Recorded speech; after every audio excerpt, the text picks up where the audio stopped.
Hello, and welcome back to the land of the seven suns. Well, I've done it. I've actually had this plant on my wish list for quite some time, and I finally got one. Part of the reason it took quite some time is I wanted to make sure that it was the one that can not only develop these slits, fenestrations, but the holes, more like this one. Gets holes up by the stem, and I wanted to make sure that this is the one that could do both. Because the smaller form doesn't seem to be able to. I could be wrong, but yeah, it seems that you need the true monster to get the little holes, like the little Ansonii down here. And I know it doesn't have any, but I seen its mother. And I just think that that looks so much better when those little holes accompany the slits. Fenestrations and perforations, I think they're called. So, finally got it. It's here. It's got something of this thing to climb on. I made it, of course. It's just a cutting. And it's on here this way around, which I think is backwards actually. Because down at the bottom, and you can't even see the bottom because the light, right? But down at the bottom, and you can't see it, it's got a root going back toward the glass. And I thought this is a nice position for the plant. And I got all mounted up, and yeah. It's situated there. And then I remembered that root. I think this plant has actually turned itself, or well, not turned itself around, but been turned around. And I was thinking that I would turn it back around for this rooting. Having thought about it more, I'm not sure that I can. Because down there, the root going back to the back, I think that was an original position, so to speak. And then, I think is what happened for this one to be growing out what should be the front of the plant. I think the plant was pruned right here, and then turned 180 degrees. Not a 360. I would have never noticed if it was a 360, right? that's all the way around, and you're facing the same way you started. But 180. It got a 180 degree turn after being pruned. So, you know, this was the front, but then it flipped over, and yeah, it was the other way around. So over here, you had this, but it was just a stump. And then after being turned, the new plant grew with the back side of what was the original plant now being the front. So the root came out what now looks like the front, but turned it would be the back, if you can follow all that and it makes sense.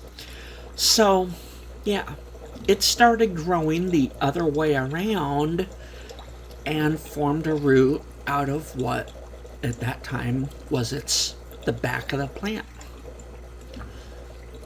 Now, I don't think I can turn it back around without cutting it again. I think the stem or the back of the plant's going to come out toward me, and ideally the leaves would be facing the wall. Yeah, I'm going to wait for my theory to be confirmed by the plant. I don't see it staying here. I think it's just too big.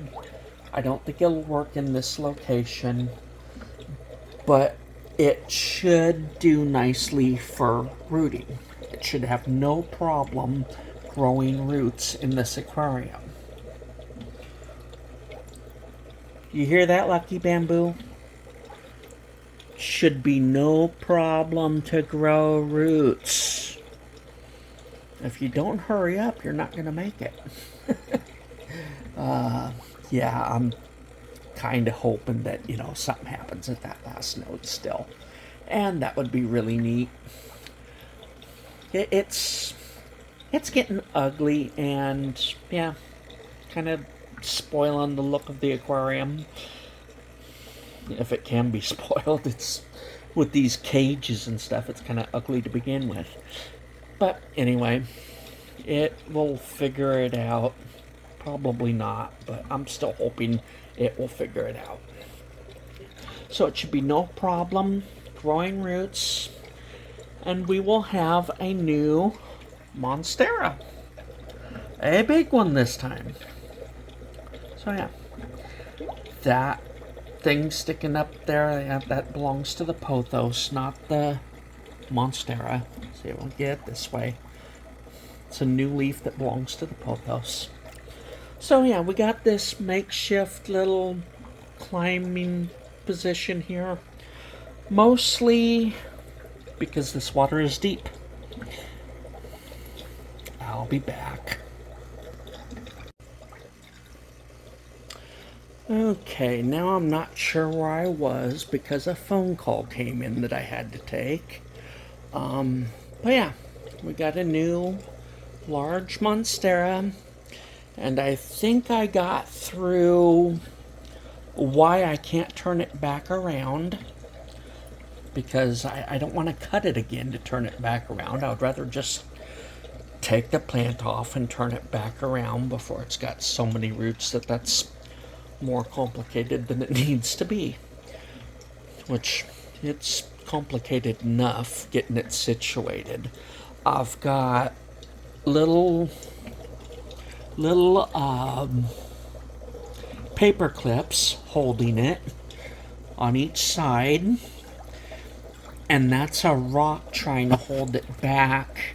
It should hold back more like that, but it doesn't quite work because the rock's not heavy enough. And then of course the stick goes all the way down. Will come down under the aquarium. The stick, yeah, see, that's all the more water that it's actually in. I think it's enough. And then the stick comes all the way down behind the bridge to support it. So it's quite a complicated little thing there. Even more reason not to clean the algae, I suppose. But yeah, there she is. And this leaf is toast. The lady that cut it like, I don't know, 72 hours ago or something. And I just don't think that leaf was old enough to survive. Or maybe it was doing that before she even cut it. I don't know. But it's going to go. I think it'll go right now. I think I'm going to take it back to about there. Pull it forward so it doesn't go behind the aquarium. Just about there. And we'll get it done real quick. There we go.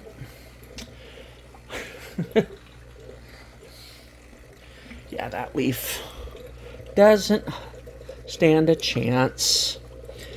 It was... Oh, am I not in shot? Yeah, it had at least two, but that's okay. It was never gonna make it because it was dead right there, just barely attached. So it's off, and we'll see. See right there. I didn't want to go too far down. I want to give it some space to die back and blah blah blah. And actually, here's part of it too. See that little ridge there? I don't want to go too close to that in case that has something to do with the new growth or the new stem. I don't want to create a stump and, yeah. So I don't want to do anything to discourage the stem from growing. We've got the one node at the water line. We got that node, which I think was placed there because it grew out of the stump that was created when it was pruned the time before. And like I said, give the plant a chance to turn around because I think it was rotated after being pruned. And now the newest node seems to be forming right there, in the middle of those three little black dots. 3-4 little black dots, something like that. Maybe those are where the roots are going to come out. I don't know. Probably getting ahead of myself on that. But it does look like a node is developing there. So, yeah. That's the Monstera Deliciosa. I think I'm going to call her Monsi. Kind of a play on Monstera, Monsi. Okay. Other than that, I gave this other Monstera, Adansonii this time, a climbing structure. So, yeah, it's a lot skinnier because this is, despite being two vines, the plant is a whole lot smaller. So, the climbing structure is a whole lot skinnier. It attaches to the cage, and then there's the first tie, and it'll grow up, up, up, up, up, up, up, up, up, oh, all the way up to there. Somewhere in this area, they actually attach, and that's how it goes so high. Because this one is a lot taller. I think it's right about there. Somewhere. Yeah. Anyway, this one is a lot taller than this one's climbing structure. Because I'm not going to have this Monstera living here. This one is. So I think the break is right about there. And then another one's on top of it going all the way up. But yeah. This Monstera Adansonii lives here. And I want it to climb up there and maybe even attach another stick and go higher. There's the end of the post. And we go all the way up. I'm actually moving it up. Still moving it up. There's the ceiling. So it's got quite a ways. I've got a high ceiling. High ceiling. That's not high. This place has got some high ceilings. Which is a large part of why I love it so much. I can have nice tall plants if I live long enough to get some smaller plants nice and tall. Which is the next discussion for this plant. I think I'm going to, rather than putting it in dirt, I'm not real great with dirt. That one's doing great. Its mother, who is still in dirt, probably gonna lose. So I am a little bit nervous to put this plant in dirt. So yeah, maybe there'll be a video before too long, who knows how long too long is, about how I'm going to grow it in aquaponics. Basically, it will be the same as the project of growing lucky bamboo beyond 4 feet. Because it's not in the aquarium. It's in that glass. So that kind of tells you everything you need to know about how the Monstera will grow. But there's a good chance it will go from this aquarium to, I don't know, maybe a large vase. Just kind of work its way up. The only thing I can say is stay tuned to Monsi, the Monstera. Talk to you next time.